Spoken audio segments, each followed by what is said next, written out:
Alhamdulillah, nahmaduhu wa nasta'inuhu wa nastahdihi wa nastaghfiruh wa na'udzu billahi min shururi anfusina wa min sayyiati a'malina. Man yahdihillahu fala mudilla lahu wa man yudlil fala hadiya lahu. Asyhadu an la ilaha illallah wahdahu la syarika lahu wa asyhadu anna Muhammadan abduhu wa rasuluh. Allahumma salli wa sallim wa barik ala sayyidina habibina al-karim khatamil anbiya'i wal mursalin imamil muttaqin wa ala alihi wa ashabihi ajma'in wa tabi'in wa tabi'in tabi'in wa man istanna bi sunnatihi ila yaumiddin, amma ba'd. Rabbi shrah li sadri wa yassir li amri wahlul 'uqdatam min lisani yafqahu qawli. Alhamdulillah, muslimin muslimah yang dirahmati Allah Subhanahu wa taala, syukur kita kehadrat ilahi.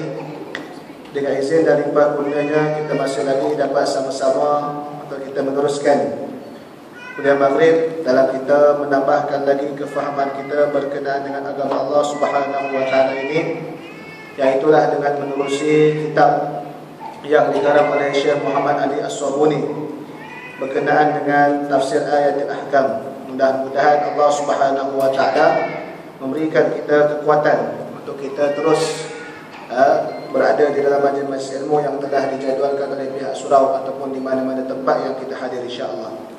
Pertama kalinya saya mohon keampunan sekali lagi, maaf sebab terlewat.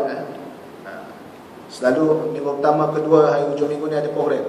Jadi kalau kebetulan habis awal dan tak jam sebagainya, kita boleh sepilah. Tapi kereta pun biasa dah. Kalau kereta sisi besar sikit, laju sikit sampai. Tu lain kita kata. Jadi kalau jadi mudah-mudahan gitulah. Tak apalah. Lagipun sehari dua ni kita jerebu dah. Jerebu. Jadi memang tak elok berada keluar. Jadi eloklah duduk dalam masjid lama-lama sikit, tak ada masalah. Mula lambat, habis lambat tak apa dah. Sebab apa nak balik awal pun di mana? Jerebu. Jadi baik jaga kesihatan kita. Duduk dalam masjid lagi kon, alhamdulillah. Jadi insya-Allah. Jadi insya-Allah kita sambung lagi berkenaan dengan tafsir ayat al-ahkam ini. Masih lagi dalam surah Al-Baqarah, tetapi sudah juzuk yang kedua. Yang mana ayat yang kita akan petik pada malam ini iaitulah berkenaan dengan, kita kata apa? Berkenaan dengan pensyariatan talak di dalam Islam. Masyru'iyyatut talaq fil Islam. Kalau perasan tuan-tuan, takdir Allah, setiap kali kita berkenaan dengan ayat yang kita bincangkan tu, setiap kali itulah memang tengah panas, isu panas masa kita. Hari itu bab berkenaan dengan Ramadan, memang kita nak masuk Ramadan. Bab berkenaan dengan, kita kata, perang, memang tengah isu berkenaan dengan ISIS dan sebagainya. Yang ni bab berkenaan dengan talak, seumpama yang isu yang semasa kita tahulah. Jadi mudah-mudahan kita akan menilai sesuatu tersebut dengan, kita kata, dari sudut hukum fiqah, sebagaimana yang dibahaskan oleh para alim ulama menerusi dengan ayat-ayat Quran yang Karim tersebut. Baik, iaitulah pada ayat 228. Ayat dia panjang, ayat kita ambil ayat 228 itu. Yang mana Allah Subhanahu wa taala berfirman, A'udzubillahi minasyaitonir rajim.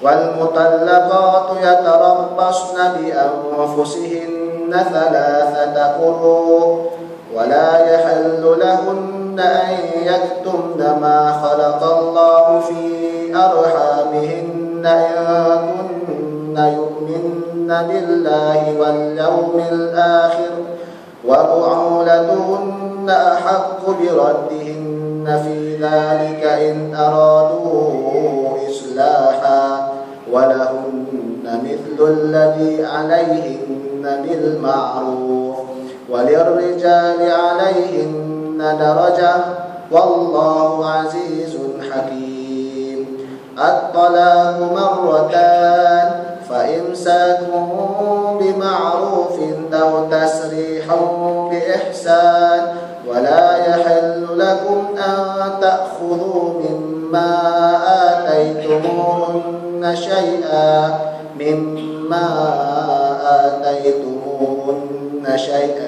إلا أن يخافا ألا يقيما حدود الله فإن خفتم ألا يقيما حدود الله فلا جناح عليهما فيما افتدت به tilka hududullahi fala ta'taduha wa man yata'adda hududallahi fa ulaika humul zalimun. Shadaqallahul azim. Ayat 228 dan 229. Kita tengok maksudnya. Ayat 228 maksudnya, dan isteri-isteri yang diceraikan itu hendaklah menunggu dengan menahan diri mereka dari berkahwin selama 3 kali kuruk.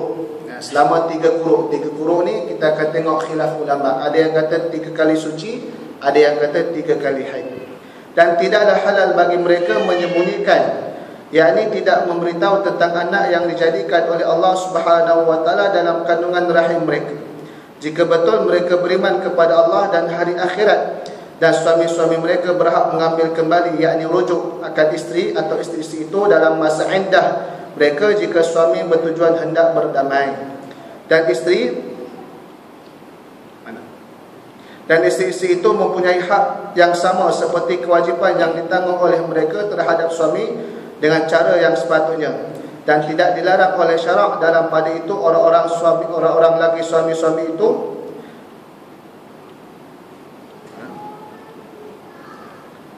dan tidak, kita kata tidak ada masalah, dan tidak dilarang dan tidak dilarang oleh syarak dalam pada itu orang-orang lelaki untuk, kita kata, rujuk mereka itulah. Demikianlah kita kata adalah batasan Allah Subhanahu wa taala, dan jangan kamu melampaui batas tersebut.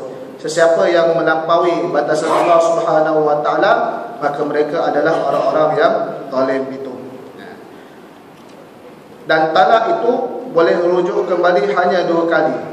Sesudah itu bolehlah ia rujuk dan memegang terus isterinya itu dengan cara yang sepatutnya, atau melepaskan, menceraikannya dengan cara yang baik.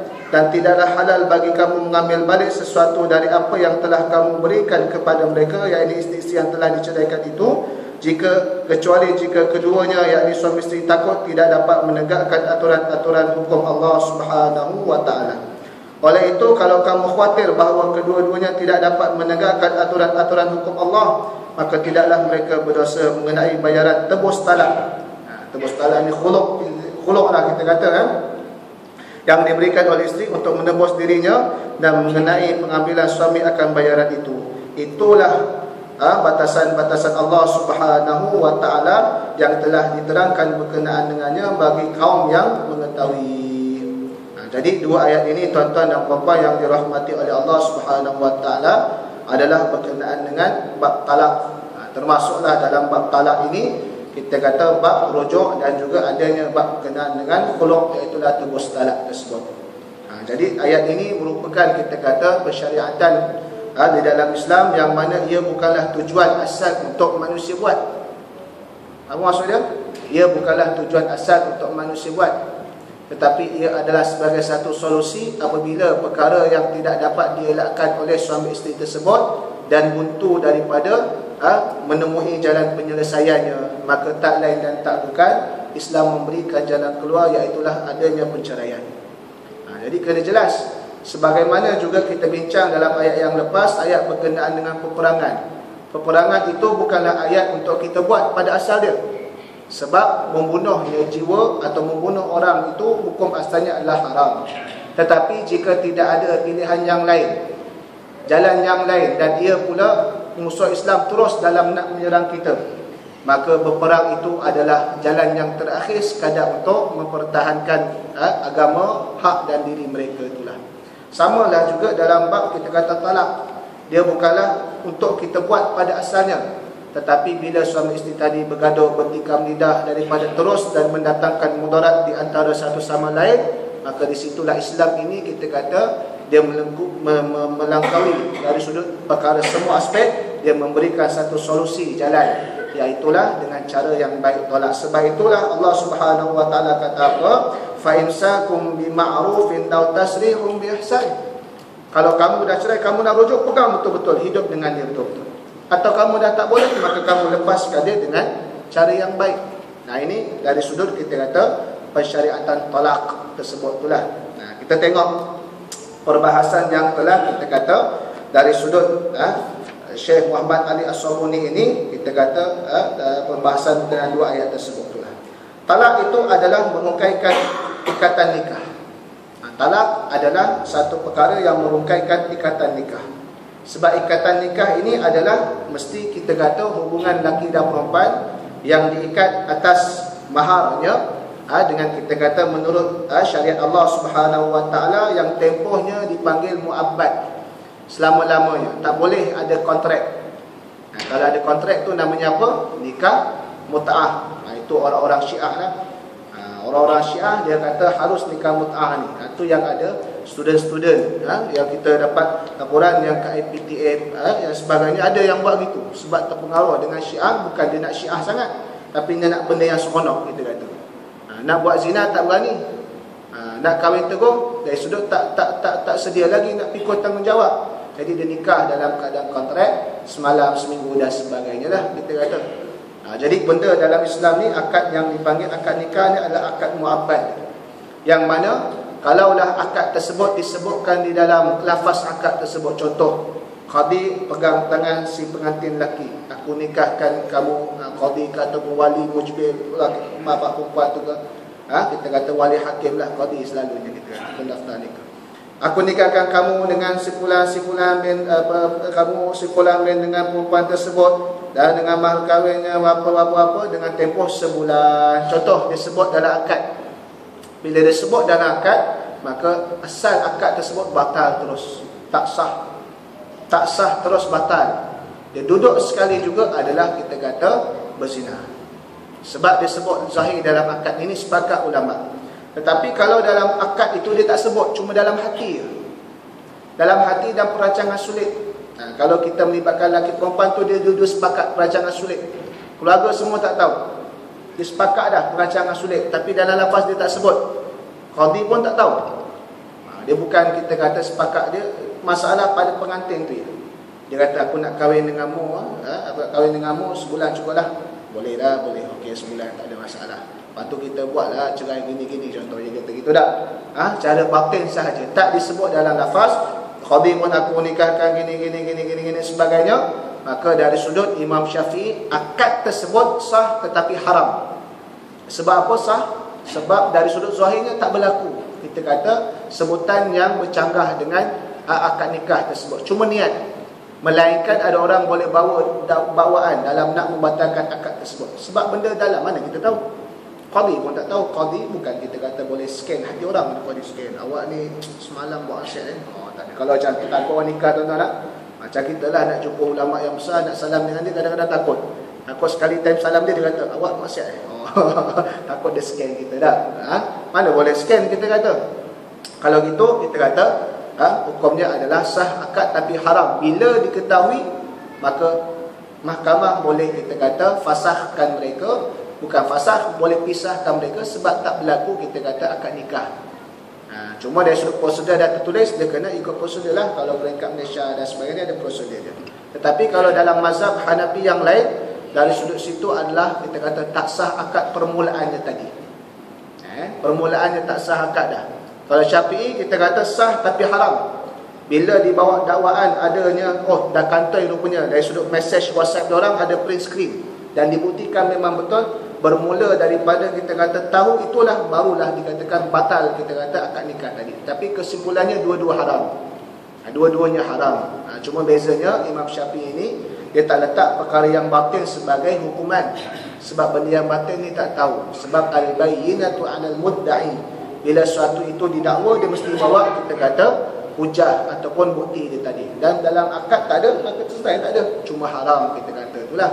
Ini yang disebutkan. Nak katanya akad di dalam akad nikah dalam Islam adalah akad nikah yang muabbad untuk tempoh selama-lamanya, bukan tempoh nak sekejap-sekejap. Andai kalau seorang lelaki itu saja yang niat sendiri, perempuan tak ada masalah. Perempuan dia fikir lelaki ni memang nak jaga dia sampai seumur hidup dia. Ataupun kita kata sehidup semati, seorang hidup seorang mati. Tak adalah, dua-dua hidup, kita kata dua-dua mati. Contohnya gitu. Tapi lelaki tu, aku nak kahwin dengan dia ni, cantik sungguh lah. Tapi aku nak kahwin dia setahun. Dia seorang diri je. Perempuan tu tak berdosa, tapi sepanjang akad nikah berlangsung, lelaki itu yang berdosa di hadapan Allah Subhanahu Wa Taala, sebab dia dah niat untuk buat tempoh sedemikian saja, melainkan dia bertaubat, tapi akad dia sah sebab tak disebutkan dalam kita kata zahir tadi. Maka kalau dah kita dah taubat, teruskan saja. Cuma sepanjang daripada bermula dia niat akad tadi sampailah dia bertaubat tadi, itu yang dia kena minta ampun kepada Allah Subhanahu Wa Taala tadi. Sebab akad nikah tak boleh main-main. Sebab apa? Sebab dia melibatkan kemaluan. Al-aslu fil mudaq haramun. Hukum asal pada kemaluan adalah haram. Mana boleh kita kata al-aslu fil mudaq, mudaq ni kemaluan wanita. Hukum asal pada kemaluan wanita haram. Asalnya haram, melainkan diharuskan dan dihalalkan dengan sebab kita kata akad nikah tadi itulah. Jadi jangan main-main kita kata. Macam Nabi SAW, seorang sahabat sebagai sahabat Nabi SAW ni, dia sebahagian ni dia kurang duit. Maksudnya sahabat yang tidak berapa kaya lah. Dia ngadu kepada Nabi SAW, "Ya Rasulullah, dhahaba ahlud duthur bil ujur, fayusalluna kama nusalli wa yasumuna kama nasumu wa yatasaddaquna bi fuduli amwali." Wahai Rasulullah, ada satu golongan sahabat ni daripada ahlul duthur bil ujur, mereka datang dalam keadaan pahala yang cukup banyak. Sahabat ni dia nak berlumba pahala, fastabiqul khairat. Ini sifat yang ditanam dalam diri para sahabat. Kalau kita lain tak apalah, biarlah dia. Soft depan, biarlah dia. Apa benda lain, tak apa, biarlah dia. Kita tak berlumba. Sahabat lain, dia tengok, dia dapat, sahabat ni dia tengok kelakuan zahirnya banyak pahala. Dia pun nak mengadu pada Rasulullah. Sebab apa nak mengadu? Sebab dia kata sahabat tersebut fayusalluna kama nusalli, mereka semayang, kami pun semayang, dapat sama-sama pahala semayang. Wa yasumuna kama nasumu, mereka puasa, kami juga puasa, pahala puasa sama-sama kami boleh dapat. Tetapi kekurangan kami Rasulullah, wa yatasaddaquna bi fuduli amwali, mereka itu mampu memberikan sedekah dengan lebihan duit yang mereka kata kami ini miskin. Maka dia sedih sebab dia tak boleh nak buat ibadah sedekah banyak-banyak. Melainkan orang yang kaya tadi dia boleh ambil bahagian fadilat sedekah banyak-banyak. Maka Rasulullah pun kata, maukah aku tunjukkan pada kamu satu fadilat sedekah? Dia kata, mau Rasulullah. Rasulullah pun kata untuk kamu, kullu tasbihatin sadaqah, wa kullu tahmidatin sadaqah, wa kullu ta'lilatin sadaqah, wa kullu takbiratin sadaqah, wa fi bud'i ahadikum sadaqah. Setiap kali kamu tasbih, itu sedekah pahala kamu dapat. Setiap kali kamu tahmid alhamdulillah, dapat pahala. Setiap kali kamu tahlil la ilaha illallah, dapat pahala. Setiap kali kamu mengucapkan Allahu akbar, takbir Allahu akbar, itu dapat pahala. Dan pada kemaluan kamu itu adanya pahala sedekah. Sahabat terkejut, pada kemaluan pun ada pahala sedekah Rasulullah. Rasulullah pun ajar sahabat, kalau kemaluan tersebut digunakan untuk haram yang zina, bukankah dapat dosa? Kalau begitu, dengan isteri yang halal dapat pahala. Nak kata gitu. Jadi ada kaitan. Dia melibatkan hukum juga, bukan sekadar seronok semata-mata. Benda yang kita kata tidak ada ikatan jadi haram. Maka termasuk dalam kita kata salah satu kategori jenayah yang diperuntukkan hukuman hudud yang ditetapkan oleh Allah. Kalau yang dah kahwin gini, kalau yang belum kahwin sedemikian kita kata. Jadi hukum akad nikah ni adalah benda yang kita kata penting sekali. Yang mana dari sudut akad nikah ini juga adalah sebagaimana yang kita tahu, perkara yang halal di sisi Allah Subhanahu Wa Taala, yang tapi paling dimurkai oleh Allah adalah pada kita kata talak tadi. Dia halal, tetapi yang tidak disukai oleh Allah adalah pada perkara talak tersebut itulah. Dia halal sebab itulah cara daripada terus berlakunya kemudaratan daripada tak boleh selesai solusi tersebut. Tetapi dia adalah perkara yang Allah Subhanahu Wa Taala tak suka. Sebab itu jangan main-main dalam perkataan ini. Tetapi perkara tersebut kita letaklah sebagai hukum dari sudut fiqahnya bagaimana. Sebab apa? Sebab berlaku, sebab turun ayat tersebut, yang mana dalam jahiliah ni, masyarakat jahiliah ni, dia ceraikan isteri dia tanpa ada bilangan talak. Ikut dan, hari ni cerai, besok rujuk balik, lusa cerai, tulak rujuk balik. Dia ikut dan 100 kali. Tiap-tiap hari talak tak apa. Dalam zahiriah tersebut. Dan adalah seorang lelaki ni, dia suka sangat talak isteri dia. Dia main-main. Suka main-main. Talak, rujuk, talak, rujuk, talak, rujuk, talak, rujuk. Banyak kali kita kata. Sampailah mengadu kepada Nabi SAW. Apabila masuk zaman Islam tersebut, maka Nabi SAW pun cakap dengan wahyu Allah Subhanahu Wa Taala, at-talaqu marratan, talak itu boleh 2 kali. Maksudnya talak yang boleh rujuk. Kalau talak yang kali ketiga tak boleh rujuk dah, kita kata melainkan kita kata kena buat akad yang baru. Akad yang baru. Tadi itulah. Melainkan kena akad. Tapi kalau talak yang 2 kali tadi, dia boleh rujuk tanpa perlu akad. Selama mana sebagaimana yang kita tahu berada di dalam iddah mereka itulah. Yang mana iddah ini dari sudut kita kata kenapa perlunya kepada iddah dan dia dikenakan ke atas wanita, sebab di antara hikmah dia adalah untuk iddah itu barakatul rahim, iaitu untuk membersihkan rahim para wanita. Sebab bimbang sebelum berlaku talak tersebut adanya kita kata persenyawaan dan telah melibatkan kita kata percantuman di antara air laki dan juga air wanita tersebut itulah yang menyebabkan sebenarnya sudah kita kata proses dalam nak ada pembiakan ataupun kandungan tadi itulah. Maka nak jaga dari sudut nasab keturunan tadi itu. Laki tak kena. Laki kalau hari ini kita kata isteri dia meninggal, maksudnya cerai mati, bukan cerai ini hidup. Kalau ataupun cerai hidup, besok boleh kahwin lain dah. Cuma nampak kejam sikit lah, kita kata gitu dah. Kalau perempuan ni tertunggu lama sikit, tu kita terbeza. Sebab iddah tersebut adalah untuk barakatul rahim, untuk kita kata nak menyucikan rahim tersebut itulah. Yang mana iddah kita kata bagi dari sudut kita kata apa? Dari sudut setiap wanita itu kategori dia adalah berbeza-beza. Berbeza-beza. Sebagaimana yang telah disebutkan oleh Allah Subhanahu wa taala bagi wanita yang biasa, yang sudah akil balik tetapi kita kata belum hamil. Dia talak dalam keadaan wanita yang dah balik tetapi tidak hamil. Maka itulah sebagaimana yang kita baca tadi, wal mutallaqatu yatarabbasna bi anfusihinna thalathata quru. Wanita-wanita yang ditalakkan oleh suaminya itu mestilah kita kata menahan diri mereka, iaitulah berkabung ataupun kita kata berada dalam iddah selama 3 kuruk tersebut. 3 kuruk ni pula beza dari sudut kita kata mazhab, yang mana kuruk tersebut pada mazhab Maliki dan mazhab Syafi'i adalah tempoh suci. Tempoh suci 3 kali suci, maka barulah kita kata suci yang keempat bolehlah kita kata dari sudut dia nak kahwin apa sebagainya. Adapun dari sudut mazhab Abu Hanifah dan Ahmad, maka kita kata apa? 3 kali haid tersebut. Ini kiraan dia itulah. Jadi kiraan dia mazhab Syafi'i 3 kali suci. Contoh kalau dia ditalak dalam keadaan kita kata yang sedang suci, maka dia kena tunggu haid. Suci yang selepas haid itu baru suci yang pertama. Kita kata gitu. Kalau yang kita kata dari sudut Abu Hanifah dan Imam Ahmad pula, dia kena talak dalam keadaan suci tadi, masuk je haid, itu dikira haid. Sampailah kali ketiga selesai habis, kita kata barulah boleh seorang wanita tadi mengangkat kita kata akad nikah yang baru tersebut itulah. Kenapa beza kuruk tersebut? Dan kuruk ini sememangnya dalam bahasa Arab dia dipakai oleh dua-dua maksud. Bukan Imam Syafi'i tak sama bahasa Arab dia dengan Imam Abu Hanifah. Memang dua-duanya dipakai.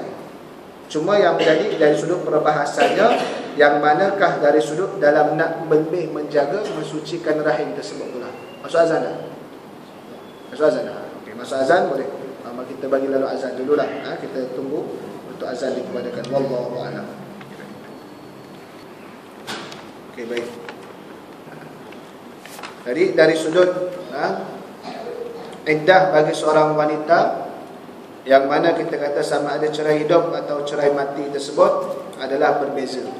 Sebab mana iddah tadi adalah hikmah dia untuk memastikan rahim mereka bersih supaya tak berlakunya pencampuran nasab itulah.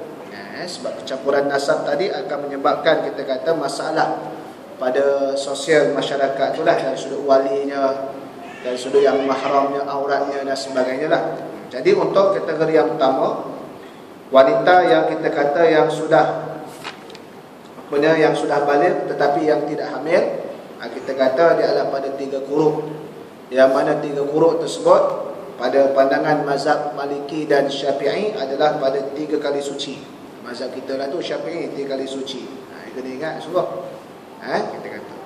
Adapun dari sudut mazhab yang kita kata Imam Abu Hanifah dan Imam Ahmad adalah 3 kali haid tadi berlaku. Jadi selesai 3 kali haid, maka dia adalah kita kata bolehlah dari sudut perkara tersebut. Itulah baik. Yang mana dari sudut hujahnya, kenapa Syafi'i dan Maliki kata 3 kali suci? sebab melihat daripada konteks bahasa Arab tersebut. Di antaranya bila disebut thalathata quru, bila thalathata tu ada ta marbutah, menunjukkan kita kata bila dalam bahasa Arab ni thalathata quru, bila bilangan tadi muannas, benda itu adalah kita merefer rujuk kepada muzakkar tadi. Rujuk kepada muzakkar. Itu yang masukkan tuhrun. Suci itu dalam bahasa Arab tuhrun adalah kita kata zakar tersebut itulah. Kalaulah dia kata haid memang haid tapi haidah, maksudnya wanita dalam keadaan haid, dia ada ta marbutah, maka mesti thalatha quru. Dari sudut kita kata kaya bahasa Arab, konteks dari sudut kita kata tata bahasa dia itulah. Itu yang pertama. Itu kita kata kalau belajar bahasa Arab adad ma'dud, nombor bilangan dan benda yang dibilang, dia ada kita kata sifir dia sendiri, itulah. Yang kedua, Imam Syafi'i kata dan juga Imam Malik ni, dua mazhab ini mengambil daripada riwayat daripada Sayyidatina Aisyah. Apabila Aisyah tersebut ditanya berkenaan dengan quru, hal tadruna aqra, iaitulah quru, kita kata, adakah kamu mengetahui apa benda itu quru yang disebutkan dalam Quran? Maka Aisyah kata yang dimasukkan adalah at-tahar, suci, maksudnya 3 kali suci tadi. Adapun hujah Imam Abu Hanifah dan Imam Ahmad tadi adalah melihat kepada beberapa hujah yang lain. Sebab apa? Sebab dia kata konsep iddah tadi adalah nak bersih rahim wanita tersebut, yang nak pastikan dia ini tidak ada berlakunya wujud persenyawaan tersebut, itulah ada kandungan tadi. Maka dalam nak pastikan dia itu wanita kebiasaannya ataupun selalunya dan hampir kita kata mestinya, bila wanita itu mengandung dia tidak ada haid. Wanita itu mengandung dia tidak ada haid. Dalam mazhab Syafi'i pun, kalaulah wanita itu mengandung keluar darah, maka dia diiktibar darah istihadah, darah yang kotor, yang muktamad dalam mazhab Syafi'i. Kalau wanita yang mengandung tiba-tiba keluar darah, walaupun bulan yang biasa, kebiasaan dia bulan haid dia, pada bila ikut kiraan dia dalam keadaan tak mengandung, bulan tu keluar time dia mengandung, maka darah ketika itu dipanggil istihadah. Sebab kita kata muktamad dari sudut mazhabnya adalah bila dah berlaku kita kata haid, dia tak mengandung, dan bila mengandung ruang haid tadi tak ada, melainkan kalau keluar dia panggil darah istihadah, darah kotor. Maka dalam nak pastikan bara'atul rahim, haid rahim tadi bersih, adalah melihat kepada haid. Bila dia haid maksudnya dia tak mengandung. Itu yang dikatakan sebab merujuk kepada hikmah dari sudut kita kata konsep iddah tadi itulah. Itu yang nak dimasukkan dia tadi. Sebagaimana juga mereka berdalilkan kepada hadis yang Nabi SAW pernah sebut kepada seorang wanita yang bernama Fatimah bintu Abi Hubaish. Fatimah bintu Abi Hubaish, yang mana Nabi SAW pernah sebut da'is salata ayyama aqra'iki, tinggalkanlah sembahyang sepanjang tempoh kamu dalam aqra', maksudnya quru' tadi, dalam tempoh quru' tadi, maksudnya tinggal sembahyang waktu suci ke waktu haid? Waktu haid. Maka kalimah quru' itu digunakan pada haid tadi itulah. Maka ini perbahasan dari sudut kita kata hujah-hujah, yang mana menunjukkan perkataan quru' tersebut diguna pakai oleh dalam kedua-dua kondisi, dalam bersih pun ya, dalam kita kata haid pun ya tadi itulah.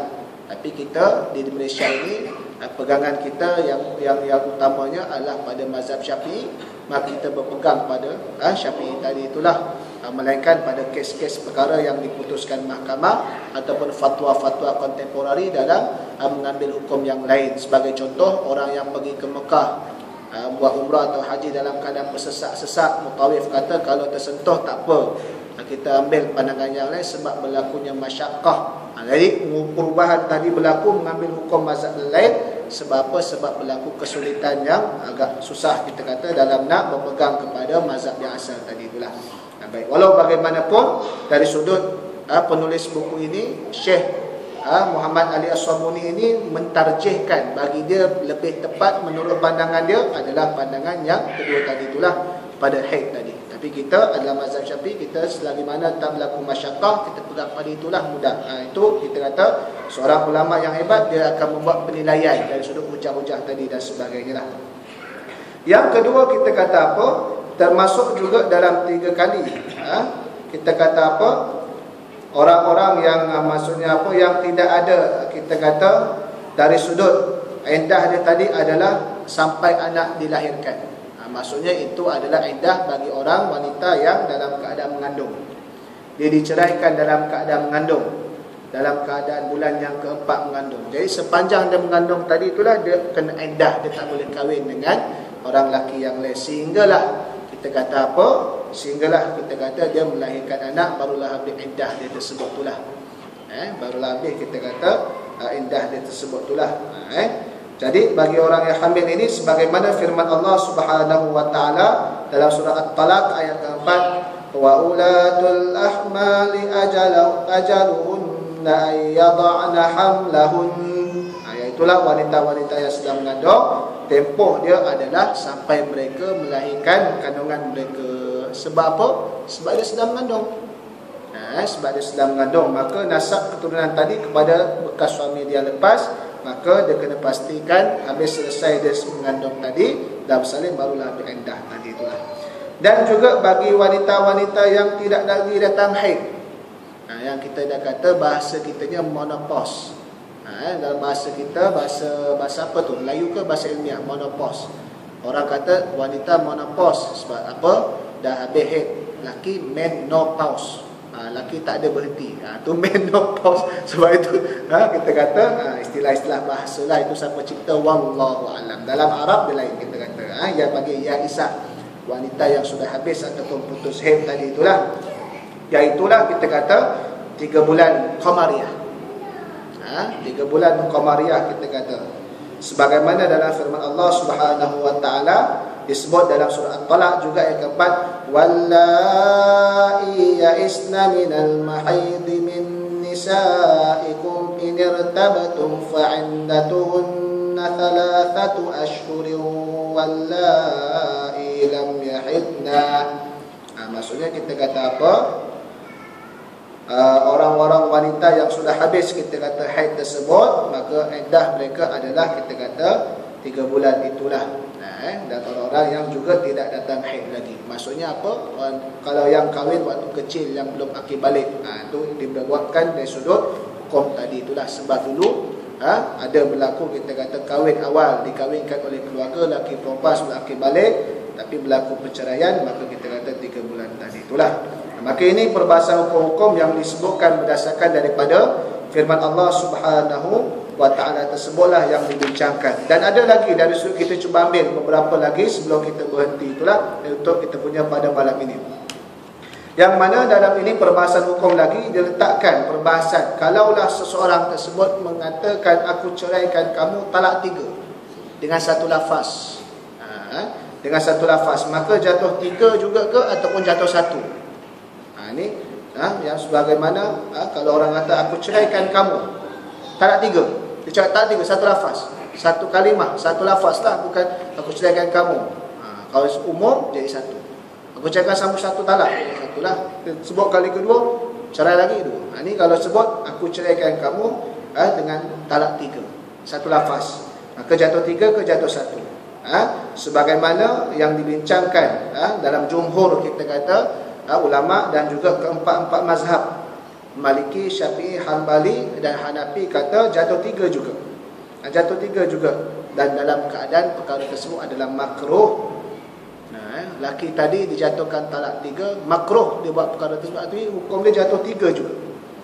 Ini kita kata empat-empat mazhab itulah.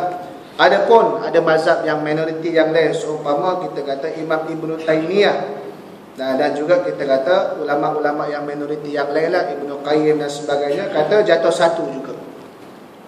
Bukan kata talak tu, kalau disebut talak, rujuk talak balik, rujuk tu jatuh 3. Ni first terus aku talakkan kau 3, jatuh 1 saja. Sebab dia iktibar pada sebutan talak itu sekali saja, bukan pada bilangan yang disebut. Akan tapi dalam jumhur ulama termasuk keempat mazhab diiktibar pada bilangan talak yang ditentukan tadi itulah. Jadi dalam kita ini, dalam kita tengok adalah mazhab Syafi'i. Sebab itu dalam kes yang baru berlaku sekitar ini berkenaan dengan bai'ah talak kali 3, memang orang bawa dari sudut khilaf ulama. Tetapi asasnya kita perundangannya dalam bab cerai kahwin, nikah rujuk sebagainya, dan bab ibadah yang asas-asas ni bergantung kepada mazhab Syafi'i. Tapi walau bagaimanapun dia kena bincang dengan mahkamah, lihat kondisi bagaimana mahkamah nak jatuhkan, sebab hukuman berkaitan rumah tangga ni, cerai, nikah, rujuk, tebus talak seumpama ni, dia terlibat dengan enactment undang-undang, maka mesti dia dibicara dan diputuskan oleh mahkamah. Sebab kat Mesir pun berlaku. Kat Mesir sewaktu saya ngaji dengan seorang syekh ni, Syekh Syahid Saltut, saya taklah selalu hadir, taklah tiap kali kuliah dia hadir, tapi ada masa kita hadir lah kan. Dia ngajar usul fiqh dengan fiqh mazhab Syafi'i lah, tapi kitab Arab yang lain nama Mughni Muhtaj. Dia kata apa, dulu memang dalam kondisi kita kata mahkamah Mesir dan juga fatwa Mesir, institusi fatwa Mesir memang dia ambil itu. Tetapi disebabkan sikap orang Mesir ni, orang Arab Mesir ni, dia suka cakap lepas. Cakap dia main cakap lepas. Kalau dia panas barang tu dia cakap lepas. Kalau dia punya isteri dia sedang bersalin, tuan-tuan, bersalin ni, dia sedang, wanita bersalin kan, dia sakit, dia kutuklah suami sepanjang dia nak bersalin tu. Anak lahir baru berhenti kutuk. Dia kutuk macam-macam, masalah lah, sebab engkau lah aku sakit, celaka engkau buat aku gini, engkau sonok-sonok aku yang sakit tanggung. Dia cakap gitu. Memang dia cakap lepas. Orang Arab Mesir ni dia kasar. Tak seumpama orang Arab kalau pergi Syria dia lembut. Tak seumpama orang Arab lain kita kata. Yang Arab pun kasar juga. Arab Saudi pun kasar, tapi kasar Mesir lagi lah kita kata. Sebab kasar-kasar dia, tengoklah piramid boleh terbina. Kasar semua dia. Dia cakap sepanjang tu memang dia kutuk habis kita kata. Memang biasa. Jadi isu yang ketika itu berlaku kondisi kat Mesir apabila dalam rumah tangga ni dia balah, suka balah. Balah panas badan, kena pula waktu tu musim panas semua, memang jadi panas, semakin panas, memang mudah cakap cerai talak tiga. Cerai kau talak tiga, cerai kau talak tiga. Dia macam nak seolah nak kata dibenci sungguh ke isteri dia tadi. Jadi berlaku begitu, maka institusi fatwa Mesir ni menerima banyak persoalan.